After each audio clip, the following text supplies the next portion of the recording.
Communist ముసుగులో ఉన్న కుక్కవి నువ్వు. కాబట్టి నువ్వు ఇట్లా మాట్లాడుతావు. శ్రీమాత్రే నమః. వీడు ఆదిత్య పరస్వామి గురించి ఒక్కసారి వీడు చేసిన వ్యాఖ్యలు చూడండి. దీని తర్వాత వీడి బట్ట మనం ఇప్పుదాం. పాదాలకి పూలు వేస్తున్నారు, వాళ్ళ పాదాల మీద పసుపు కుంకుమలు వేస్తున్నారు. వీడెవరు ఫేక్ స్వామిజీ గాడు? అమాయకమైన భక్తులు. అమ్మ దయచేసి మీకు చేతులు జోడించి నమస్కరిస్తున్నా. నేను ఒక పర్ఫెక్ట్ హిందూనే. వీడు పర్ఫెక్ట్ హిందూ అంట.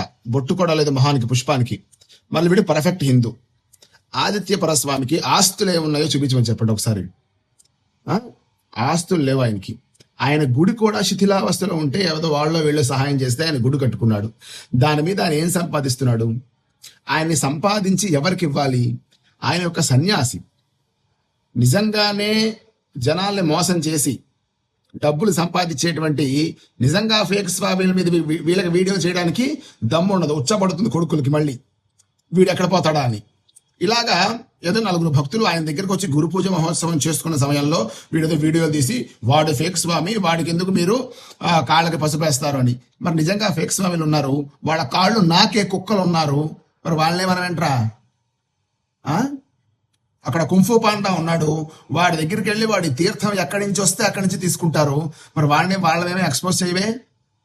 ఇదంతా కేవలం ఆయన హిందుత్వం గురించి మాట్లాడతాడు, ఆయన హిందూ వాదం చేస్తాడు, ఆయన సనాతన ధర్మం గురించి మాట్లాడతాడు అని కమ్యూనిస్టు ముసుగులో ఉన్న కుక్కవి నువ్వు. కాబట్టి నువ్వు ఇట్లా మాట్లాడతావు. జనాలందరూ నువ్వు పక్కా హిందూ అని వెంటనే విని అవునులే పక్కా హిందువే చెప్తున్నాడంటే చాలా మరి కదా అని అనుకుంటారేమో. బొక్క కూడా అనుకోరు. ఏమనుకుంటున్నావు? నేను ఇట్లాంటి పదజాలం వాడుతున్నందుకు పాపం చాలా మంది ఇబ్బంది పడి ఫోన్ చేస్తుంటారు అన్నమాట. నేను ఇంకా ఇది చాలా తక్కువ వాడుతున్నా. ఇలాంటి వాళ్ళ మీదకి ఇంకా ఎక్కువ వాడాలని నా ఉద్దేశం. నేను ఎలాగైనా మాట్లాడతా. అర్థమవుతుందా? ఎవరికైనా కాలింది అనుకోండి, జాగ్రత్తగా బర్ణాలో ఏదో రాసుకోండి, నాకు ఇబ్బంది లేదు. కొని పంపించమంటే అడ్రస్ పెట్టండి, కొని పంపిస్తాను. శ్రీమాత్రే నమః.